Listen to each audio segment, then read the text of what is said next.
Breaking news. Go and pray. Please tell families of kidnapped victims. Hello, my wonderful people. Nigerian government have left the people hang and drying, hang and dry. And so they kidnapped some people now. And guess what?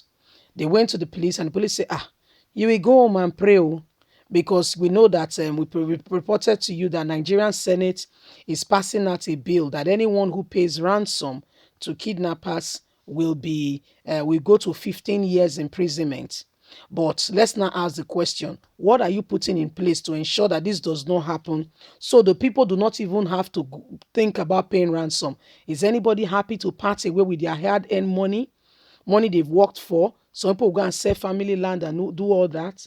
Is anybody happy to do that? I just want to understand. Maybe it's me that don't understand it. Is anybody happy to do that? I don't believe anybody's happy to do that. So what are you as a government putting in place to ensure that people are not kidnapped, so that they don't have to, they are not constrained to want to give thieves money? Let's think about that. Please don't forget to give us a thumbs up. Subscribe if this is your first time. God bless you. Go and be praying. Please tell families of kidnapped victims. The police in Niger has advised families of adopted people in Ren Sani community in Suleja to intensify their prayers, as the police was doing all it can to rescue the victim. But the family's members must go and continue to pray. The family members stormed People's Glacier to tell the reports of what police has told them. The Glacier had on Friday reported how kidnappers invaded the community around 11 p.m. last Thursday and whisked away Human Hamad Mohammed, his family members, and other persons from the community, while beheading one other person. Haman Uta, brother of two of the victims, told the Glacier on Saturday that the bandit has contracted them with his kidnapped brother's number, demanding 20 million in ransom or they will kill them all. They didn't allow room for talks. They just said, are you the brother or so and so? Go and get us 20 million. And they cut off the phone. The 20 million is for the two from my house. They called the other families too. They were demanding different amount from each family. A man has revealed. He further added that his brother, while being tortured by the bandit, pleaded with them to sell his house to enable them meet the demands of the kidnappers so that he can be set free. Can you imagine? Somebody selling his house. By the time he comes back now, he's no longer a landlord. He will now be a tenant or go and stay with somebody. He said they called this evening, Saturday. We were hearing them beating my senior brother, speaking Hausa and torturing him, saying, you think we are joking? If you don't have money, then we will see you die. We will make sure we kill you. As he was being thoroughly beaten and tortured, he was saying, go and sell my house. Give them the money they want. We are expecting you. The bandits will call you tomorrow. Please, by then, let the money be ready. The family of the adopted persons have, however, taken to seek help from the security agencies, who has told them to go and pray that they will do what they can. Mr. Oman disclosed that the police, when intimated with development, asked them to go and pray, that there's nothing much that they can do other than what they are doing already.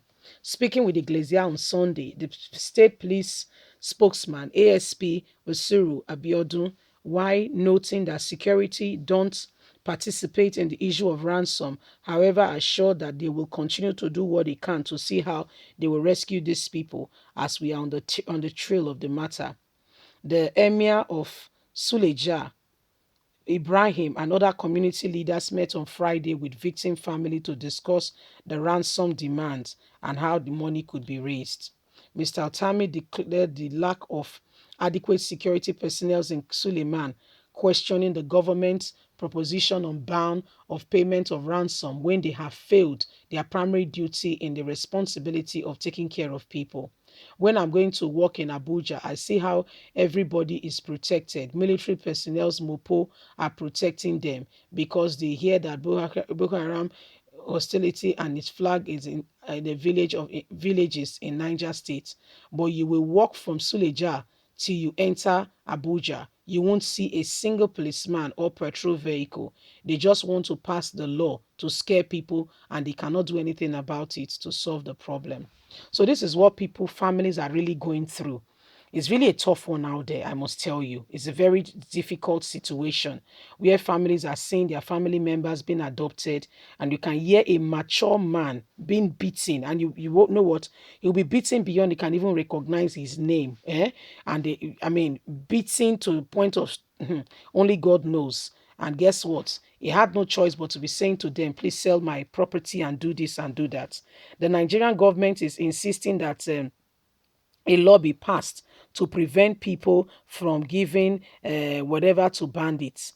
I don't have anything against the law, nothing whatsoever. However, this action began reaction.